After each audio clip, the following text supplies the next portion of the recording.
నామం చొప్పున మమ్మల్ని నడిపించిన విధానాన్ని బట్టి మీకు వందనములు చెల్లించుకుంటున్నాం. కూడి వచ్చిన ప్రతి ఒక్క విశ్వాసిని, వారి కుటుంబాలను నిండారుగా దీవించండి, ఆశీర్వదించండి. వారికి రావాల్సిన ఆశీర్వాదములను మెండుగా దయచేయమని ప్రార్థించి వేడుకొంచున్నాం. అలాగే ప్రభా, వాక్యం ప్రకటించుకోవచ్చున్న నన్ను కూడా ఆయన నోటి దూరగా వాడుకోమని ప్రార్థించి వేడుకొంచున్నాం. మాలో ఏ జ్ఞానము లేకపోయినా మీరు ఇచ్చిన జ్ఞానం చొప్పున బోధించుటకు ఇచ్చిన అవకాశాన్ని బట్టి మీకు వందనాలు చెల్లించుకుంటూ ఈ ప్రార్థనకు ఆది అంతం మీరై నడిపించమని ఈ ప్రార్థన అంతా కూడా ప్రభు యేసుక్రీస్తు వారి శ్రేష్టమైన నామంలో అడిగి వేడుకొనిచున్నాం తండ్రి. ఆమేన్. మంచిది ప్రియులారా, ఇర్మీయా గ్రంథాన్ని మనం ధ్యానిస్తున్నాం. ఇప్పటి వరకు 24 సెషన్స్ ని కంప్లీట్ చేసుకున్నాం. 25వ సెషన్లో ఉన్నాం మనం ఇర్మీయా గ్రంథము. సో ఇంతకుముందు జరిగిన భాగాల్లో మనం ఇర్మీయా గారి గురించి, ఈ ప్రవక్త ఏ ప్రదేశం నుంచి వచ్చాడు అనే వాటి గురించి మనం చాలా విషయాలు చెప్పుకోవడం జరిగింది. అలాగే ఇర్మీయా గారి యొక్క పరిచర్య నిమిత్తం కూడా మనం అనేక విషయాలు చెప్పుకోవడం జరిగింది. జ్ఞాపకం ఉండి ఉండవచ్చు. యూదా దేశము చివరి దినాల్లో ఉన్నది. చివరి దినాలు అంటే ఆల్రెడీ మిగిలిన గోత్రాలు వారు అష్షూరు చెరలోనికి వెళ్ళిపోయారు 722 BCలో. వారిని చూసి వీరైనా బాగుపడతారేమోనని దేవుడు తన ప్రవక్తలను పంపించి అనేక మాటలు చెప్పినప్పటికీ వీరు విననొల్లని జనాంగంగా కనపడుతున్నారు. ఇర్మీయా గారు అయితే తన పరిచర్యలో ఒక గోడకు చెప్పినట్లే చెప్తూ ఉన్నాడు. గోడ వినదు, తిరిగి జవాబు కూడా ఇవ్వదు. అలాగే వీరు కూడా, యూదా వారందరూ కూడా ఇర్మీయా గారు ఎన్ని మాటలు చెప్పినప్పటికీ వినని జనాంగంగా ఉన్నారు. సో తద్వారా దేవుని ఉగ్రతకు, అలాగే దేవుడు ఇవ్వబోయే జడ్జిమెంట్కు వీరు కారకులు అవుతున్నారు. అది ఇంతకుముందు భాగాల్లో కూడా మనం చూసాం. ఆ జనుల్లో హతమైన వారి గురించి ఇర్మీయా గారు కూడా ఎంతో దుఃఖం పొందినట్లు, అలాగే నాకు దుఃఖోపశాంతి ఎలా కలుగుతుంది అని ఇర్మీయా గారు చాలా బాధపడినట్టు చూస్తాం. గత వారం మనము యూదా వారంతా కూడా సత్యము లేకుండా, సత్యము పలకకుండా, నీతి మాట్లాడకుండా, నిజాయితీ లేకుండా పొరుగువాడి మీద అబద్ధాలు చెప్తూ, కొండెములాడుతూ, అబద్ధము చెప్పటమే నాలుకలకు అభ్యాసం చేసుకుని ఉన్నారు అని చెప్పేసి మనం చదువుకున్నాం. సో అందుకని దేవుడు ఏమంటున్నాడంటే, వారి మీదకి రాబో ఉగ్రత, ప్రతిదండన వస్తుంది అని చెప్తూ యెరూషలేముకి ఇవ్వబోయే తీర్పును దేవుడు ప్రకటిస్తున్నాడు. అదే మనం చదువుకున్నాము 11వ వచనము. యెరూషలేమును పాడు దిబ్బలుగాను, నక్కలకు చోటుగాను నేను చేయుచున్నాను. పాడు దిబ్బలుగాను, నక్కలకు చోటుగాను అంటే నక్కలు ఎక్కడుంటాయి? జనరల్గా నక్కలు ఎక్కడ నివాసం చేస్తాయి? జనాల మధ్యలోన అరణ్య ప్రాంతము అంటే జంతువులకు ఉండదగిన ప్రదేశంగాను, లేకపోతే అక్కడ మానవ సంచారం ఏది లేని ప్రదేశాల్లోనూ ఇవి ఉంటాయి. అయితే ఎంతో శోభాయమానంగా ఉన్న ఈ యెరూషలేము ప్రాంతాన్ని దేవుడు ఎలా చేస్తానంటున్నాడు? యెరూషలేమును పాడు దిబ్బలుగాను, నక్కలకు చోటుగాను నేను చేయుచున్నాను. యూదా పట్టణంలో నివాసి లేని పాడు స్థలముగా చేయుచున్నాను. అక్కడికి ఒక్కరు నివాసం ఉండటానికి నివాస యోగ్యముగా ఉండదు, ఒక్కరు కూడా ఉండరు. ఈ సంగతిని గ్రహింపగల జ్ఞాని ఎవడు? ఈ సంగతిని గ్రహించే జ్ఞాని ఎవడు? అంటే తన ప్రవక్తలను పంపి దేవుడు చెప్తున్న మాటలను వీరు అశ్రద్ధ చేయటమే కాక మాకంతా తెలుసు అన్న అపోహలో ఉన్నారు. మిగిలిన ప్రవక్తలంతా కూడా సమాధానమే లేని చోట సమాధానం అని ప్రకటిస్తూ వారికి కలిగిన గాయాల మీద వీరు పైపైన పూత పోస్తున్నారు. కానీ ఇప్పటికైనా దేవుని తట్టు తిరగండి, దేవుని యొక్క ఉగ్రత రాబోతున్నది అని చెప్పే ఇర్మీయా మాటలను వీళ్ళంతా ఫాలో అవ్వట్లేదు. అవ్వకపోగా వీళ్ళంతా ఎలా ఉన్నారంటే, మేము చాలా జ్ఞానులము, మా జ్ఞానం చాలా ఉంది అన్నట్లుగా అనుకుంటున్నారు. అయితే దేవుడు అంటున్న మాట, నేను యెరూషలేమును పాడు దిబ్బగా చేయబోతున్నాను. దీన్ని గ్రహించగలిగే జ్ఞానం ఎవడు? ఇర్మీయాకైనా కానీ దేవుడు తెలియజేస్తే తప్ప ఇర్మీయా గారికి కానీ తెలియదు. సో తన ప్రవక్త ద్వారా దేవుడు తెలియజేస్తున్న మాటలను వీరు తెలుసుకుంటూ దేవుడు అంటున్న మాట, యెహోవా నోటి మాట ఎవరికి వచ్చను? ఎవరికి వచ్చను అంటే, ఎవరినైతే దేవుడు సెలెక్ట్ చేసుకొని తన మాటలను ఆ ప్రవక్తల నోట్లో ఉంచి మాట్లాడిస్తాడో వారి ద్వారా తెలియతుంది. ఎవడునూ సంచరింపకుండా ఆ దేశం ఎడారి వలె ఏల కాలిపోయి పాడాయను.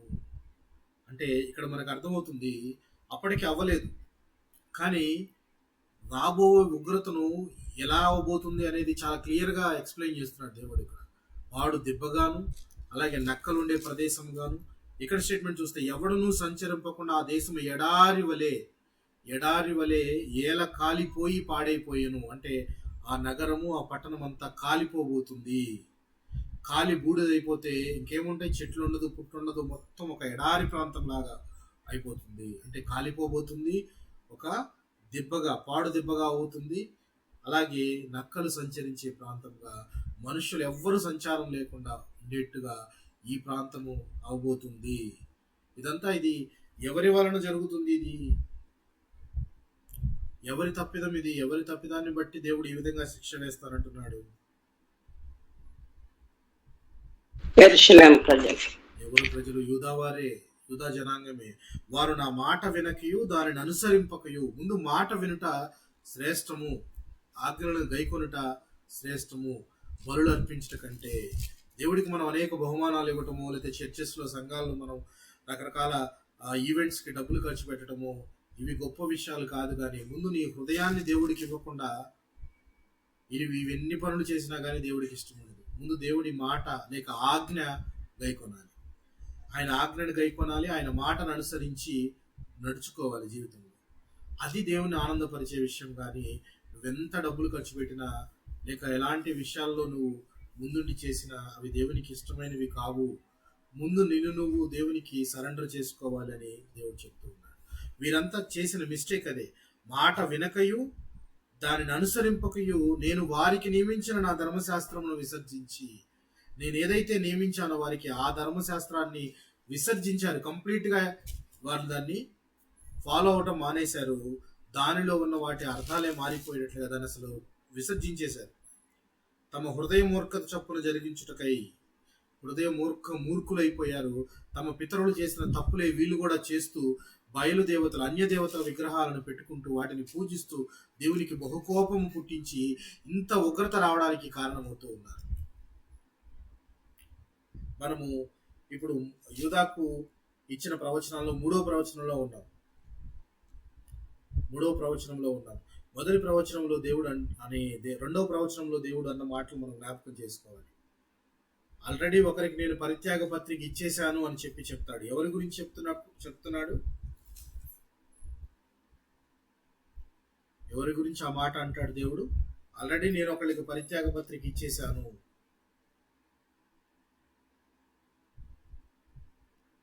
ఎవరిని ఉద్దేశించి అంటున్నాడు దేవుడు ఆ మాట?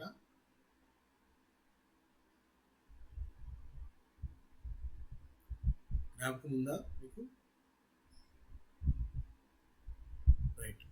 అది మిగిలిన 10 గోత్రాల వారైన ఇశ్రాయేలీయులు అషూరు చెరలోనికి వెళ్ళిపోయారు కాబట్టి దేవుడు ఆ మాట అంటున్నాడు. వాళ్ళకి ఆల్రెడీ నేను పరిత్యాగ పత్రిక ఇచ్చేశాను. ఒకరికి వేసిన శిక్షను చూసైనా వీరు బాగుపడతారేమో, వీరు తమ నడతలను మార్చుకుంటారేమో అని దేవుడు ఆశపడుతూ ఇంకా వీరి యొక్క దినములను పొడిగిస్తూ వీరి కొరకు ప్రవక్తలను పంపిస్తూ మాట్లాడుతున్నాడు. అలా పంపించిన ప్రవక్తలోని చివరి ప్రవక్త ఈ యొక్క ఇర్మియా గారు. ఈ దేవుడు చెప్పిన ఉగ్రత అంతా కూడా రాబోతుంది. చాలా షార్ట్ పీరియడ్లో ఈయన చెప్పినవన్నీ జరగబోతున్నాయి. పాడు దిబ్బగాను, నక్కలకు నివాస యోగ్యంగా ఉండే ప్రదేశంగాను, జీవన సంచారం లేని, మనుషులు సంచారం లేని ప్రదేశంగాను, పట్టణమంతా కాలిపోయేదిగాను జరగబోతుంది అని దేవుడు తన ప్రవక్త ద్వారా ప్రకటిస్తున్నాడు. అది చాలా చాలా కొద్ది దినాల్లోనే ఉంది, ఎక్కువ దూరం లేదు, చాలా కొద్ది దినాలే. దానికి కారణం కూడా ప్రతిసారి దేవుడు చెప్తూ వస్తున్నాడు, నా మాటను గైకొనకపోవుట, నా ఆజ్ఞని గైకొనకపోవుట, నేను ఇచ్చిన ధర్మశాస్త్రమును విసర్జించుట. ఇవన్నీ చేసి వారు బయలుదేవతా విగ్రహాలు, అన్య దేవతా విగ్రహాలను పెట్టుకొని వారు తమ కీడును తామే తమ మీదకు తెచ్చుకున్నారని చెప్పి దేవుడు చెప్తున్నాడు. అందుకని దేవుడు అంటున్న మాట, నేను వారు ఎరగని జనాంగానికి, వారి పితరులైన ఎరగని జనాంగానికి నేను వారిని అప్పగించబోతున్నాను. వీరి పితరులు కూడా వారిని ఎరగరు. అలాంటి జనానికి నేను వారికి అప్పగించబోతున్నాను.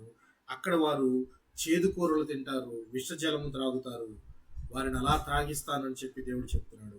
తామైనను తమ పితరులైనను ఎరుగని జనముల్లోనికి వారిని చెదరగొట్టుదును, వారిని నిర్మూలము చేయ వరకు వారి వెంబడ ఖడ్గమును పంపుదును. ఎక్కడికి వెళ్ళినా కానీ దేవుని ఖడ్గం అయితే ఇంటి దగ్గరికి వస్తూనే ఉంటుంది. మీ పితరులైనా ఎరగని జనాంగము వాళ్ళొచ్చి మీ మీద హుకుం చలాయించి మిమ్మల్ని వారి చెరలోనికి తీసుకుని వెళ్తారు.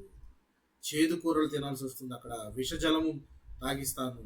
సో ఇంత క్రూరమైన సంఘటనలు జరగబోతున్నాయి అని చెప్పి దేవుడు చెప్తున్నా కానీ వినకుండా ఉన్నారు అని అంటే యూదా జనము ఇప్పటి ప్రజల వలె మన వలె యూదా వారు కూడా ఉన్నారని చెప్పి మనకు అర్థమవుతుంది. అంటే దేవుడి మాటను ఎప్పటికీ మనము ఎన్నిసార్లు చెప్పినా దాన్ని లక్ష్య పెట్టే వారంగా ఉండట్లేదు. చూద్దాం చూడండి. సో అందుకని తానైనను తమ పితరులైన ఎరగని జనములోనికి వారిని చెదరగొట్టుదును, వారిని నిర్మూలం చేయ వరకు వారి వెంబడి ఖడ్గమును పంపుదును. ఇంత ఉగ్రత, దేవుని ఉగ్రత రాబోతుంది, ఇలాంటి ఒక ఉపద్రవం రాబోతుందని దేవుడు అంటున్న మాట ఏంటంటే, మీ యొక్క కూతురులను సిద్ధం చేయండి, మీ కుమార్తెలను సిద్ధం చేయండి. ఎందుకు సిద్ధం చేయండి అని అంటున్నాడు దేవుడు కుమార్తెలను అంటే, ఏడవడానికి, రోధించడానికి, అంగలార్పును వారికి నేర్పండి అంటున్నాడు. అంగలార్పు విద్యను వారికి నేర్పండి అంటే రాబో ఉగ్రతకు వారు సంసిద్ధులై ఉండాలి. ఇది తథ్యం, జరుగుతుంది తప్పక అన్నట్లుగా దేవుడు చెప్తున్నాడు. ఏమంటున్నాడంటే చూద్దాం, 17-18 వచనాలను చూద్దాం.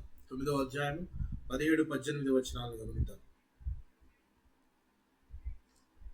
సైన్యములకు అధిపతి యెహోవా ఇలాగూ సెలవిచ్చుచున్నాడు, ఆలోచింపుడి, రోదనము చేయు స్త్రీలను కనుగొనుడి, వారిని పిలువనంపుడి, తెలివిగల స్త్రీలను కనుగొనుడి, వారిని పిలువనంపుడి. మన కన్నులు కన్నీళ్లు విడిచినట్లుగాను, మన కనురెప్పల నుండి నీళ్లు ఒలుకున్నట్లుగాను వారు త్వరపడి మనకు రోదన ధ్వని చేయవలెను. రోదన ధ్వని చేసే స్త్రీలను కనుక్కోమంటున్నాడు, తెలివిగల స్త్రీలను కనుక్కోమని చెప్తున్నాడు దేవుడు. ఎందుకు? స్త్రీలారా, యెహోవా మాట వినుడి, మీరు చెవియొగ్గి ఆయన నోటి మాట ఆలకించుడి, మీ కుమార్తెలకు రోదనము చేయనేర్పుడి. రోదనం అంటే ఏంటి? రోదనం అంటే ఏంటి ప్రియులారా?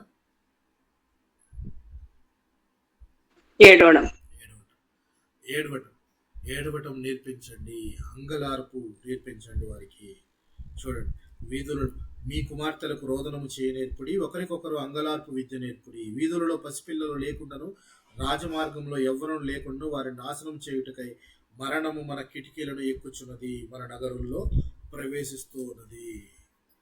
మరణం దగ్గరికి వచ్చేసింది. ఎంత దగ్గరగా ఉందని చెప్తున్నాడు దేవుడు ఇక్కడ. మన కిటికీల దాకా వచ్చింది అంటే అర్థం ఏంటి?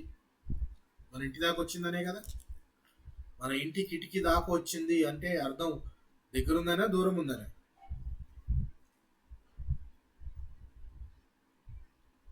మన ఇంటి కిటికీ దాకా వచ్చింది అని అంటే మరణము దగ్గరగా ఉందనా దూరంగా ఉందనా? చాలా దగ్గరగా ఉంది, చాలా దగ్గరగా ఉంది అని చెప్పి దేవుడు అంటున్నాడు. చాలా దగ్గరగా ఉంది అని చెప్పి దేవుడు చెప్తున్నాడు. తర్వాత దేవుడు ఇలాగ సెలవిస్తున్నాడు 23వ వచనం. ఇలాగ ఉగ్రత రాబోతుంది, నాశనం కాబోతున్నారు అని ఇలాంటి విషయాలన్నీ దేవుడు తెలియజేస్తున్నా వీరు పట్టనట్టుండటమే కాకుండా దాన్ని లక్ష్య పెట్టకుండా వారేమనుకుంటున్నారో దేవుడు ఇంత క్లియర్ గా మాట్లాడుతున్నాడో 23 వచనాన్ని గమనిద్దాం. చూడండి ప్రియులారా, 9వ అధ్యాయం 23వ వచనాన్ని గమనిద్దాం. యెహోవా ఇలాగూ సెలవిచ్చుచున్నాడు, జ్ఞాని తన జ్ఞానమును బట్టి, సూర్యుడు తన శౌర్యమును బట్టి అతిశయింపకూడదు, ఐశ్వర్యవంతుడు తన ఐశ్వర్యమును బట్టి అతిశయింపకూడదు. వీరు లక్ష్య పెట్టకపోగా వీరు ఏ స్థితిలో ఉన్నారు అని అంటే అతిశయించే స్థితిలో ఉన్నారు. అతిశయించాలి అని అంటే దేవుడు చెప్తున్న మాట యెహోవా ఇలాగ సెలవిస్తున్నాడట. బాగా జ్ఞానం కలిగిన మనుషున్నాడు అనుకోండి, ఈజ్ కంప్లీట్లీ నాలెడ్జ్ఫుల్, మంచి జ్ఞానం ఉంది ఇతని దగ్గర అనుకుందాం. లేకపోతే ఒక అతని దగ్గర మంచి సంపద ఉంది అనుకుందాం. ఒక వ్యక్తి దగ్గర మంచి టాలెంట్ ఉంది అనుకుందాం. అలాగే ఒక వ్యక్తి దగ్గర ఆస్తిపాస్తులు ఎక్కువ ఉన్నాయి అనుకుందాం. వీరందరూ కూడా వారికి కలిగిన వాటిని చూసి బహుగా ఆనందిస్తూ ఆనందంలో నుంచి ఒక అతిశయం కలుగుతుంది. అతిశయము అని అంటే ఇక్కడ ఇంగ్లీష్ బైబిల్లో ఇక్కడ రాయబడింది గ్లోరీ అని రాయబడి ఉంటుంది. యాక్చువల్గా అతిశయము అంటే ఏంటి?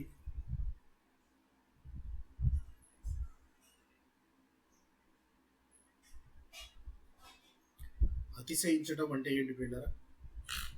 గర్వించడం, గర్వించడం, దాన్ని బట్టి పొంగిపోవడం. కరెక్ట్. బోస్ట్ అంటారు ఇంగ్లీష్లో. బోస్ట్ అంటే బడాయి కొట్టుకోవటము, షో ఆఫ్, దాన్ని చూపించుకోవటము.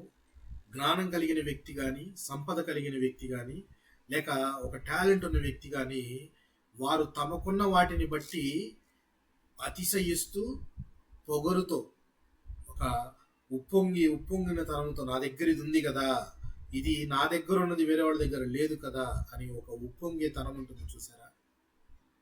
అది తమకు ఏదైతే కలిగి ఉన్నదో వాటిని బట్టి అతిశయించకూడదు అని చెప్పి దేవుడు చెప్తూ ఉన్నాడు. ఎందుకు అతిశయించకూడదు అని కనుక మనం ఆలోచిస్తే, అతిశయానికి కారణమైనది ఏదైతే ఉన్నదో అది ఎవరి వలన కలిగినది అనేది ఇంపార్టెంట్. ఒక ధనవంతుడు ధనాన్ని బట్టి అతిశయిస్తున్నాడు అనుకోండి, ఆ ధనం అనేది ఎవరి వలన కలిగింది? ఒక వ్యక్తి మంచి టాలెంట్ ఉండి, నాకు చాలా గొప్ప టాలెంట్ ఉంది, నేను దేన్నైనా కానీ చక్కగా మేనేజ్ చేయగలను అని అనుకునే వ్యక్తి, తనకు ఇచ్చిన టాలెంట్ ఇచ్చిన వ్యక్తి ఎవరిస్తే ఆ టాలెంట్ తనకు వచ్చింది అని కనుక మనం ఆలోచిస్తే అతనిని బట్టి, ఎవరైతే మనకి ఇచ్చారో అతనిని బట్టి మనం సంతోషించాలి, అతిశయించాలి. దేవుడు యాక్చువల్గా ఇక్కడ చెప్తున్న మాట, జ్ఞాని తన జ్ఞానమును బట్టి, సూర్యుడు తన శౌర్యమును బట్టి అతిశయింపకూడదు, ఐశ్వర్యవంతుడు తన ఐశ్వర్యమును బట్టి అతిశయింపకూడదు. ఇక్కడ మనం ఆలోచిస్తే ఎందుకు ఇలా అతిశయించకూడదు అని అంటే, ఒక రకంగా మనం ఆలోచిస్తే ఇవన్నీ కూడా అతిశయానికి కారణమైనవి ఏవైనా కానీ అవి నిన్ను తీర్పు దినమున నిన్ను రక్షించలేవు. It is clear. తీర్పు దినాన నిన్ను రక్షించలేవు. ఏమైనా రక్షిస్తాయండి? డబ్బున్న వాడికి, బాగా ధనవంతుడికి ధనం రక్షిస్తుందా? ఐశ్వర్యం లేక జ్ఞానం లేక శౌర్యం, ఇవన్నీ దేవుని యొక్క అంత్య దినమున, తీర్పు దినమున అవి కలిగిన వారిని రక్షించగలుగుతాయా? రక్షించలేవు. సో ఇక్కడ యూదా ప్రజలు ఎలా ఉన్నారు అని అంటే, ఇప్పుడు మనం ఎలా ఉన్నామో అలా ఉన్నారు వాళ్ళు. కొన్ని వేల సంవత్సరాల క్రితం యూదా ప్రజలు ఇప్పుడు మనం ఎలా ఉన్నామో అలా ఉన్నారు. ఇప్పుడు మనం ఎలా ఉన్నాము అని అంటే, ఇప్పుడు మనమంతా కూడా ఒక అతిశయించే దశలో ఉన్నాం. పక్కవాడికి లేనిది నా దగ్గర ఉంది, పక్కవాడి దగ్గర లేనిది నా దగ్గర చాలా ఉంది అని డబ్బున్నవాడు అనుకోవటం, ధనవంతుడు కానీ, టాలెంట్ ఉన్నవాడు కానీ, ఇక బాగా ఆస్తిపాస్తున్నవాడు కానీ, ఇవన్నీ నాకున్నాయని ఆనందపడటం, దానిలోనే సంతోషించటము, ఇదంతా గర్వపడటం, దాని నుంచి గర్వం పడటము. సో ఇలాంటివన్నీ కనుక చూస్తే ఈ రోజున ఆ రోజున యూదా ప్రజలు ఎలా ఉన్నారో ఇప్పుడు మన స్థితి కూడా అలాగే ఉంది. మన అతిశయానికి కారణభూతుడైన సృష్టికర్తను మర్చిపోయి వీటిలోని అంటే అశాశ్వతమైన వాటిని పట్టుకొని వాటిని మనం ఆనందంగా గర్వంగా ఫీల్ అవుతూ ఉన్నాము ఈ రోజుల్లో. అక్కడ యూదా ప్రజలు కూడా అలాగే ఉన్నారు. ఏది శాశ్వతమైనది అనేది వారికి తెలియకుండా దేవుని ధర్మశాస్త్రాన్ని విసర్జించేశారు, దేవుణ్ణి విసర్జించేశారు. బయలుదేవత విగ్రహాలు పెట్టుకుని అవేవో వాటిని రక్షిస్తాయి అన్నట్టు వాటిని పట్టుకొని తప్పుడు మార్గంలో వెళుతూ, చెప్పినా వినకుండా వారికి ఉన్న జ్ఞానాన్ని, శౌర్యాన్ని బట్టి వారు దాన్ని అతిశయించే కారణంలో ఉన్నారు. పిల్లలు వారు ఎలా ఉన్నారు? అతిశయించే కారణంలో ఉన్నారు. వారి అతిశయానికి కారణం, మా దగ్గర జ్ఞానం ఉంది, లేకపోతే మా దగ్గర సున్నతి ఉంది అని చెప్పేసి గర్వపడే వాళ్ళు కూడా ఉన్నారు. కొత్త నిబంధన కాలంలో మనము కొంతమందిని చూస్తాం, అబ్రహాం సంతానము అని చెప్పి గర్వంగా ఫీల్ అయ్యే వాళ్ళు ఉన్నారా? అబ్రహాం సంతానము అని చెప్పేసి ఫీల్ అయ్యే వాళ్ళు కూడా చాలా గొప్ప వాళ్ళు ఉన్నారు. నేను చాలా గొప్పవాళ్ళం అనుకుంటారు. ఎందుకంటే అబ్రహాముకు సున్నతి చేయించుకోమని చెప్పి నిబంధన చేసింది దేవుడు. ఆ దేవుడే అబ్రహాము, వీళ్ళంతా గొప్పవాడు, అబ్రహాము గొప్పవాడు అనుకున్నారు, కానీ అబ్రహామును సృష్టించిన సృష్టికర్తను మర్చిపోతూ ఉన్నారు. మేమంతా అబ్రహాము సంతానము, మాకంతా ఒక గుర్తుంది, ఫిజికల్ గా మేమంతా సున్నతి పొంది ఉన్నాము, సున్నతి పొందిన వాళ్ళమంతా కూడా ఒక వర్గము, మేము చాలా గొప్ప అని ఫీల్ అవుతూ ఉన్నారు. మేము అబ్రహాము పిల్లలని పిలువబడతాము అంటున్నారు. అందుకే బాప్తిస్మం ఇచ్చి యోహాన్ అంటున్నాడు, దేవుడు తలిస్తే ఈ అబ్రహాముకు ఈ రాళ్లలో నుంచి కూడా పిల్లలను పుట్టించగలడు. ఎందుకంటే అది అబ్రహాం అయితే దేవుడిని నమ్మాడు పూర్తిగా, అది అతనికి నీతిగా ఎంచబడింది. వీరంతా అయితే అబ్రహామును నమ్ముతున్నారు, కానీ అబ్రహాము దేనినైతే విశ్వసించాడో ఆ విశ్వాసం వీరిలో కనబడట్లేదు. కేవలం శారీరకమైన దానిని చూసి వీరు గొప్పగా ఫీల్ అవుతున్నారు. శారీరకంగా సున్నతి పొంది ఆ సున్నతి పొందటంలోనే గొప్పతనం ఉంది అని అనుకుంటున్నారు, కానీ ఆత్మీయ సున్నతి అనే దాన్ని మర్చిపోతూ ఉన్నారు. ఆత్మీయ సున్నతి అనంటే దేవునికి దగ్గరగా మనం చేరటము, దేవుని మార్గాన్ని, దేవుని గైకొనటము, ఆయన మార్గాలను గైకొనటమే నిజమైన సున్నతి. అది ఆత్మీయంగా జరిగే సున్నతి. హృదయఛేదన జరగాలి. హృదయఛేదన సంస్కారం అనేది జరగకుండా, హృదయ సున్నతి జరగకుండా నువ్వు ఫిజికల్ గా శరీరం మీద ఎన్ని చేసుకున్న ఉపయోగం ఏముంది? బాప్తిజం తీసుకుంటారు చాలా మంది. బాప్తిజం తీసుకునేటప్పుడు మనం వెళ్ళి నీళ్ళలో ముంచడం వల్ల nothing is going to happen, ఏమీ జరగదు. ఫస్ట్ నీ అంతరంగమందు మార్పు జరగాలి. నీ అంతరంగమందు జరిగే మార్పును నువ్వు బహిరంగంగా ప్రకటిస్తూ ఉన్నావు, బహిరంగంగా సంఘానికి సాక్ష్యం ఇస్తూ ఉన్నావు. అదే బాప్తిజం. ఇక్కడ వీరంతా కూడా సున్నతిని బట్టి ఉప్పొంగిపోతూ ఉన్నారు, మేము గొప్పవారము, అబ్రహాము సంతానం అని చెప్పేసి. ఇలా ఉప్పొంగిపోయి తమ సైన్యాన్ని బట్టి కానీ లేక తమ శౌర్యాన్ని బట్టి కానీ ఉప్పొంగిపోయిన రాజ్యాలు కూడా ఉన్నాయి మనం బైబిల్లో, లేవా? ఉన్నాయా? ఇశ్రాయేలు 10 గోత్రాల వారిని చెరలోనికి తీసుకెళ్లిన రాజ్యం ఏంటి చెప్పండి?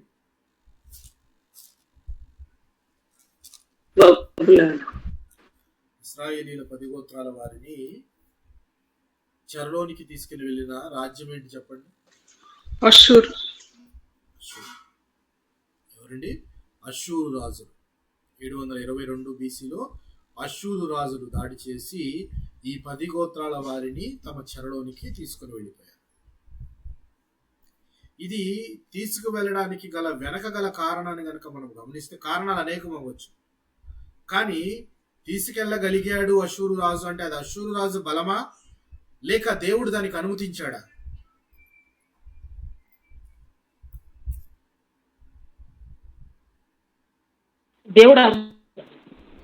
దేవుడు అనుమతించాడు. Very good. దేవుడు అనుమతించాడు అన్న విషయము అష్షూరు రాజుకు అర్థమైందా?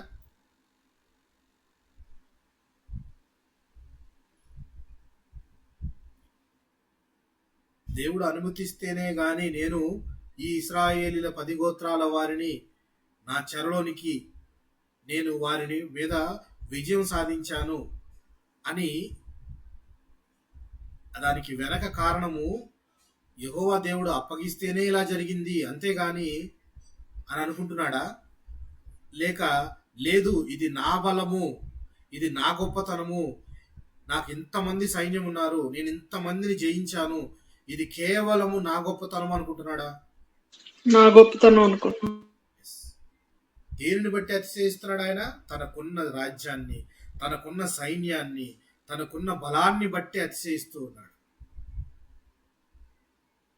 కానీ దేవుడు అప్పగిస్తేనే వీరు చెరలోనికి 10 గోత్రాల వారు వెళ్ళగలిగారు. అంటే ఒక రకంగా దేవుడు అవకాశం ఇచ్చాడు, తన ప్రజలు, తన జనాంగమైన వారిని శిక్షించడానికి దేవుడు ఎన్నుకున్న ఒక రాజ్యమే అష్షూరు రాజ్యం. ఈ 10 గోత్రాల వారిని వాళ్ళ చెరలోనికి పంపించాలి అంటే అష్షూరు రాజు దేవుని చేతిలో ఉన్న ఒక కర్ర అనుకుందాం.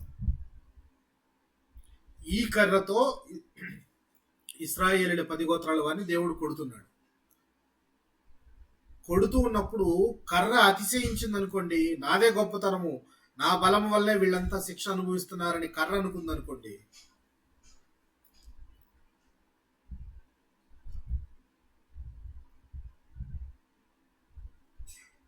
కర్ర అనుకోవచ్చా? అట్లా అతిశయపడొచ్చా?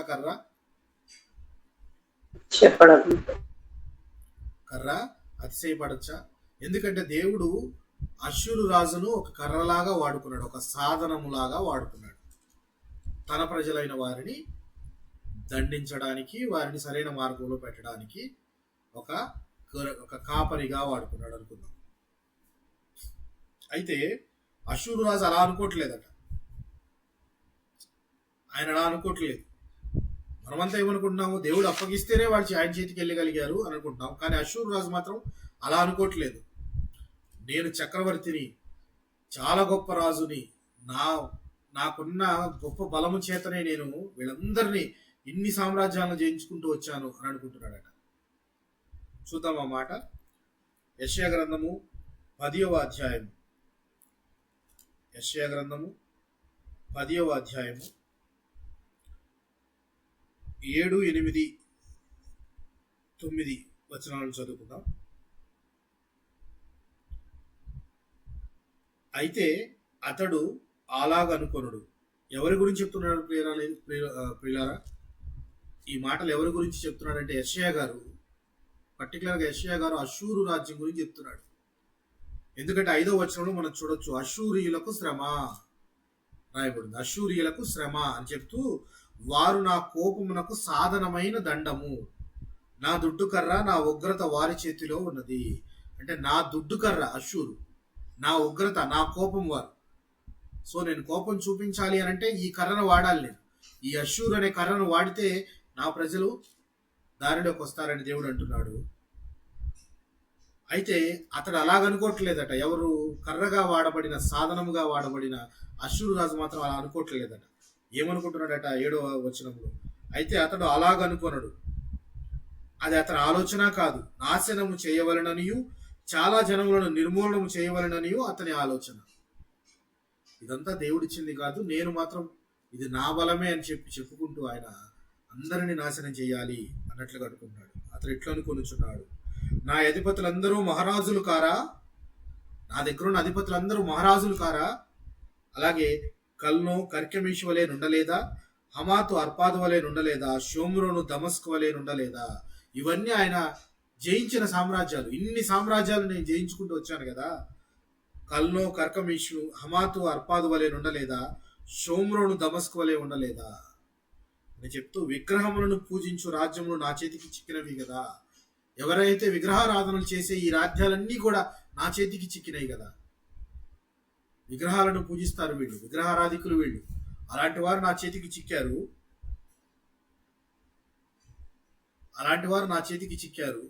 మరి ఇప్పుడు విగ్రహారాధన చేస్తున్న రాజ్యాలు అని అంటే మరి ఇశ్రాయేలీయుల వాళ్ళు కూడా వస్తారా? రారా? వీళ్ళు కూడా వస్తారు కదా. సో అందుకనే ఆయన అంటున్న మాట ఏంటి చూడండి, షోమ్రోనుకును దాని విగ్రహములకు నేను చేసినట్లు యెరూషలేమునకును దాని విగ్రహములకు చేయకపోదునా. నేను షోమ్రోను జయించేశాడు. షోమ్రోను ఎవరి క్యాపిటల్? అది చెప్పుకున్నాం మనం. షోమ్రోను అనేది ఎవరి క్యాపిటల్ సిటీ? ఇశ్రాయేలీల 10 గోత్రాల వారికి క్యాపిటల్ సిటీ షోమ్రోన్. అంటే షోమ్రోన్ ఆల్రెడీ నేను జయించేశాను. షోమ్రోనుని జయించిన నేను, విగ్రహారాధికులు వాళ్ళు విగ్రహాలకు పూజలు చేస్తారు, వాళ్ళ విగ్రహాలు ఏమీ నన్నేం చేయలేదు, నేను వాళ్ళని జయించాను, అంత గొప్ప రాజును నేను.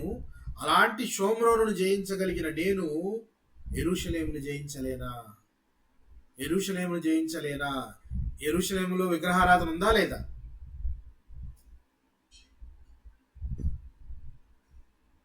యెరూషలేములో విగ్రహారాధన ఉందా? యెరూషలేములో విగ్రహారాధన ఉందా ప్రియులారా?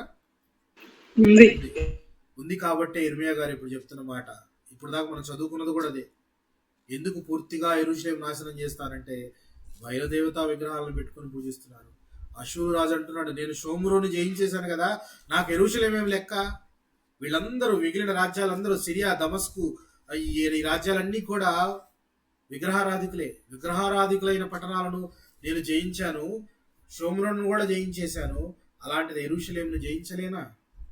యెరూషలేమును కూడా నేను జయించగలను, జయిస్తాను అన్నట్లుగా ఆ ధీమా వ్యక్తపరుస్తున్నాడు. కావున సియోను కొండ మీద యెరూషలేం మీదను ప్రభు తన కార్యమంతా నెరవేర్చిన తరువాత,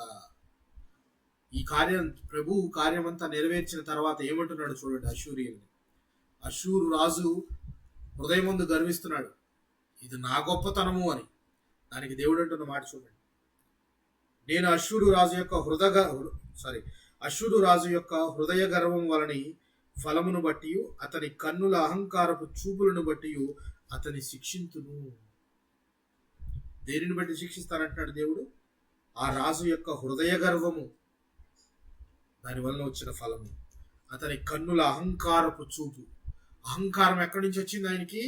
ఇన్ని రాజ్యాలను జయించాను నేను, వాళ్ళ దేవతలు ఏం చేయలేకపోయినాయి, షోమ్రోను జయించాను, యెరూషలేమును జయించలేనా అని ఒక అహంకారపు దృష్టి. దేవుడికి నచ్చనిది ఏంటిది? యెహోవాకు అసహ్యములైనవి 6 కలవు 7 హేయములే అని చెప్పి మనం చదువుకున్నాం సామెతల గ్రంథము 6వ అధ్యాయంలో. అందులో ఏమేంటుంటాయి జ్ఞాపకం ఉందా? అహంకార దృష్టి, కళ్ళలాడు నాలుక. అహంకార దృష్టి ఎవరికి ఉంటుంది? ఇక్కడ ఎవరికి కనబడుతుంది? అష్షూరు రాజుకు కనబడుతుంది. అష్షూరు రాజు యొక్క అహంకారం కనబడుతుంది. ఆ అహంకారాన్ని బట్టి దేవుడు అతన్ని శిక్షిస్తానని చెప్తున్నాడు. అతని కన్నుల అహంకారపు చూపులను బట్టి అతని శిక్షింతును. అతడు నేను వివేకిని, నా బాహుబలము చేతను నా బుద్ధి చేతను అలాగూ చేసి తిని, నేను జనముల సరిహద్దులను మార్చి వారి ఖజానాలను దోచుకుంటుని, నేను వివేకిని, నేను జ్ఞానిని అనుకుంటున్నాడు అతను. ఎవరు? అష్షూరు రాజు అనుకుంటున్నాడు అందరికంటే నేను గొప్ప జ్ఞానిని, వివేకిని అనుకుంటూ ఉన్నాడు. ఇది నా బలము అనుకుని హృదయం ముందు గర్విస్తూ, నా బాహుబలము చేత నా బుద్ధి చేత అలాగూ చేసి తిని, ఇదంతా నా బాహుబలము, నా బుద్ధి, నేను తెలివిగా పన్నాగం పన్ని ఈ రాజ్యాలన్నింటినీ కూడా నేను జయించాను. ఈ జయం వెనకాల దేవుని యొక్క చేయి ఉన్నదన్న సంగతి మర్చిపోయి హృదయమందు గర్విస్తూ ఆయన అంటున్న మాట, ఇది నా బాహుబలము చేత నా వివేకము చేత అయినది ఇన్ని రాజ్యాలను జయించుట అంటున్నాడు. చూడండి 13వ వచనం. అతడు నేను వివేకిని, నా బాహుబలము చేతను నా బుద్ధి చేతను అలాగూ చేసి తిని, నేను జనముల సరిహద్దులను మార్చి వారి ఖజానాలను దోచుకుంటుని, మహాబలిష్ఠుడనై సింహాసనాసీనులను త్రోసివేసి తిని. నేను ఇంతకింతకి రోజు రోజుకి మహాబలంగా తయారైపోయి ఏం చేశాడట? సింహాసనాసీనులను త్రోసివేసి తిని, గొప్ప గొప్ప సింహాసనాలు అధిష్ఠించిన రాజులను కూడా తోసేసి నేను గొప్ప చక్రవర్తిగా తయారయ్యాను అనుకుంటూ, పక్షి గూటిలో ఒకడు చెయ్యి వేసినట్టు జనముల ఆస్తి నా చేతికి చిక్కెను. ఒకడు విడువబడిన గుడ్లను ఏరుకొనినప్పుడు రెక్కను ఆడించినదై, నోరు తెరిచినదై, కిచకిచలాడినదైనను లేకపోయినట్లు నిరభ్యంతరంగా నేను సర్వలోకమును ఏరుకొనుచున్నానని అనుకొని. ఏమనుకుంటున్నాడట అతను? పక్షి గూడు పెడుతుంది కదా, పక్షి గుడ్లను పెడుతుంది కదా, ఆ గుడ్లను బలవంతంగా లాక్కున్నట్టు నేను అన్ని రాజ్యాలను లాక్కుంటున్నాను, ఈ లోకమంతా జయించబోతున్నాను అన్న గర్వం కనపడుతుంది ఆయనకి. ఎంత గర్విస్తున్నాడు? లోకం మొత్తాన్ని జయించబోతున్నా నేను అని అనుకుంటున్నాడు. చూడండి, గొడ్డలి తనతో నరుకువాన్ని చూచి అతిశయపడునా? గొడ్డలితో ఒక వ్యక్తి చెట్టును నరుకుతున్నాడు అనుకోండి, చెట్టు పడిపోయింది. అల్టిమేట్ గా పడిపోతే అది గొడ్డలి యొక్క గొప్పతనమా, కొట్టేవాడి గొప్పతనమా?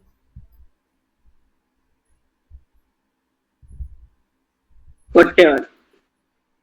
గొడ్డలి పొదునుగా ఉండాలి, కరెక్టే, పొదునుగా ఉండాలి. కానీ ఏ ప్రదేశంలో కొట్టాలి, ఎలా కొట్టాలి అనేది కొట్టేవాడి యొక్క గొప్పతనం. అతను కొట్టి ఆ చెట్టును పడగొడితే ఆ గొడ్డలి అతిశయపడచ్చా? ఆ గొడ్డలి గర్వంగా చెప్పుకోవచ్చా, నా వల్లే ఈ చెట్టు కూలిపోయిందని? అందుకే దేవుడు అంటున్న మాటలు చూడండి. గొడ్డలి తనతో నరుకువాన్ని చూచి అతిశయపడునా? రంపము తనతో కోయివాని మీద పొగడుకొనునా? కోల తన్నెత్తు వానిని ఆడించున్నట్లు, దండము కర్ర కాని వానిని ఎత్తినట్లు ఉండును కదా. దండము కర్ర కాని వానిని ఎత్తినట్లు ఉండదు కదా. ఇవన్నీ చూడండి, ఒకరి చేతిలో ఆడిస్తే కానీ చేయలేనివి ఇవి ఇప్పుడు గర్వంతో ఉప్పొంగిపోతున్నాయి. అతిశయపడుతూ ఉన్నాయి. ఎందుకు అతిశయపడుతున్నాయి? అశ్షూరు రాజు దేనిని చూసి అతిశయపడుతున్నాడు? తన వివేకమును చూసి, తన బాహుబలమును చూసి ఆయన అతిశయపడుతున్నాడు. దేవుడు అంటున్నమాట, ప్రభువును సైన్యములకు అధిపతి యెహోవా బలిసిన అశ్షూరీయుల మీదకి క్షయరోగము పంపును. ఇలా బలిసున్నారు కదా వీళ్ళు, వీరి మీదకి దేవుడు ప్రభువు క్షయరోగాన్ని పంపిస్తానంటున్నాడు. వారి క్రింద అగ్ని జ్వాలలు గల కొరివి కట్టె రాజును, ఇశ్రాయేలు యొక్క వెలుగు అగ్నియు అతని పరిశుద్ధ దేవుడు జ్వాలయగును. ఇది అశ్షూరు యొక్క బలురక్కసి చెట్లు గచ్చపొదలను అంటుకుని ఒక్క దినమున మృంగివేయును. దేవుని ఉగ్రత వీళ్ళ మీదకి కూడా వస్తుంది. అతిశయపడుతున్నాడు కదా, గర్వపడుతున్నాడు కదా, ఒక్క రోజులో మొత్తం సర్వనాశనం చేయబోతున్నాడు దేవుడు అని చెప్పేసి అశ్షూరు రాజు గురించి, అశ్షూరు రాజ్యం గురించి దేవుడు చెప్తూ ఉన్నాడు. సో ఇక్కడ అతిశయపడడానికి వారికి ఏదైతే కారణభూతంగా ఉన్నదో అది ఇచ్చిన వారిని బట్టి అతిశయించకుండా వారు తమకు కలిగిన దాన్ని బట్టి అతిశయిస్తున్నారు. ఇది చాలా ఇంపార్టెంట్. మనం కూడా మన జీవితంలో అనేక వాటిని బట్టి అతిశయిస్తూ ఉంటాం, లేకపోతే ఆనందం ఉప్పొంగుతూ ఉంటాం. మనకున్న ఆస్తిని బట్టో, మనకున్న జ్ఞానాన్ని బట్టో, లేక మనకున్న స్థితిగతులను బట్టో, వీటన్నీ చూసి ఉప్పొంగిపోతూ మనము హృదయ గర్వం పొందుకుంటాం. వాడికి లేనిది నా దగ్గర ఉంది, వాడికి రాంది నా దగ్గర ఉంది, నా దగ్గర మంచి ఉద్యోగం ఉంది, నా దగ్గర మంచి ఆస్తిపాస్తులు ఉన్నాయి, నా దగ్గర మంచి సంపాదన ఉంది. ఇవన్నీ కూడా వీటిని చూసి గర్వపడినట్లు ఎవరు? అశ్షూరు రాజు గర్వపడినట్లు. ఇప్పుడు ఫర్ ఎగ్జాంపుల్ మనకు అనుకుందాం, ఇర్మియా గారు మాట్లాడుతున్న మాటలను కనుక మనం గమనిస్తే, ఈ యూదా రాజ్యము లేక బెన్యామీను ఈ 2 గోత్రాల వారిని ఎవరికి అప్పగించబోతున్నానని చెప్తున్నాడు ఇర్మియా గారు? లేక దేవుడు ఇర్మియా ద్వారా ఏ రాజ్యానికి అప్పగించబోతున్నాడని చెప్తున్నాడు?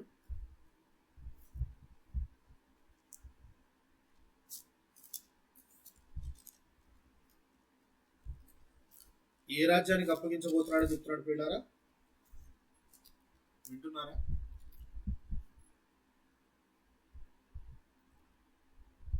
దేవుడు ఇర్మియా ద్వారా యూదా వారిని లేక యూదా జనాంగాన్ని యెరూషలేం పట్టణాన్ని నాశనం చేసి ఎవరికి అప్పగించబోతున్నాడని చెప్తున్నాడు?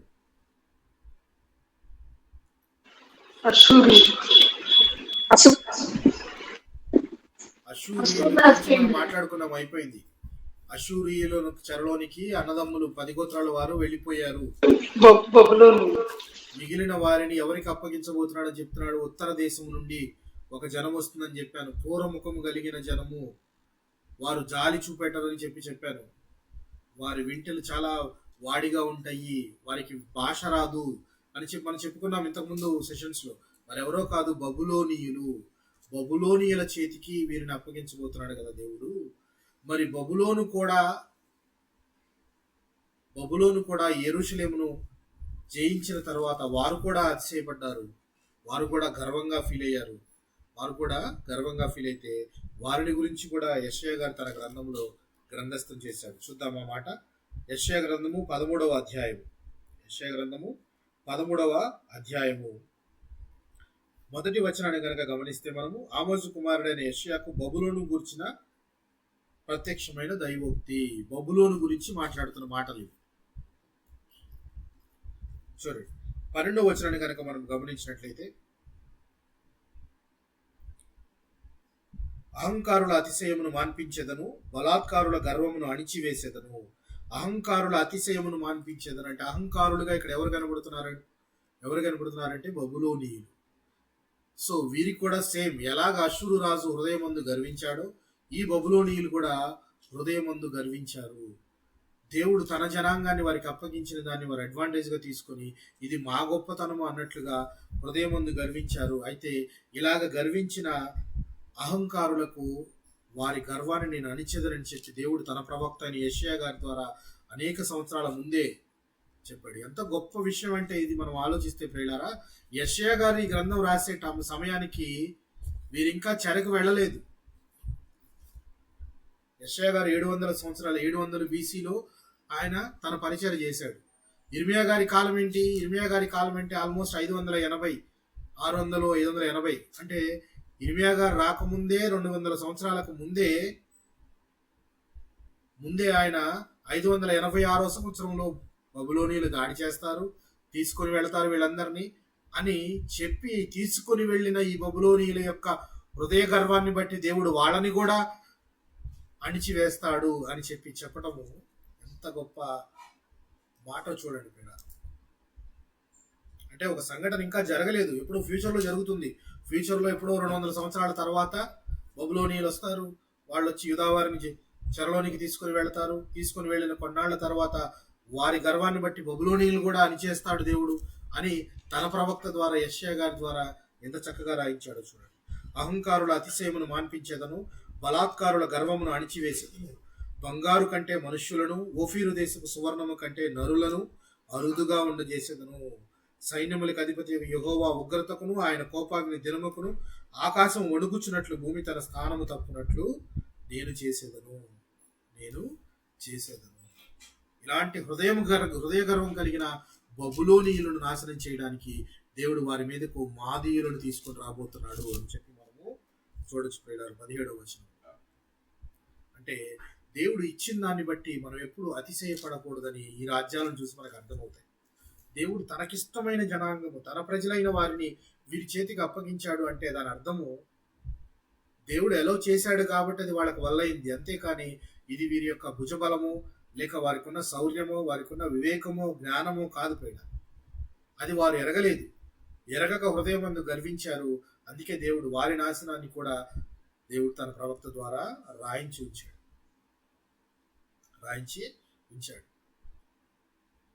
దావీదు గారు కూడా ఒకసారి తన సైన్యాన్ని లెక్కించమన్న సందర్భం జ్ఞాపకం ఉందా మీకు?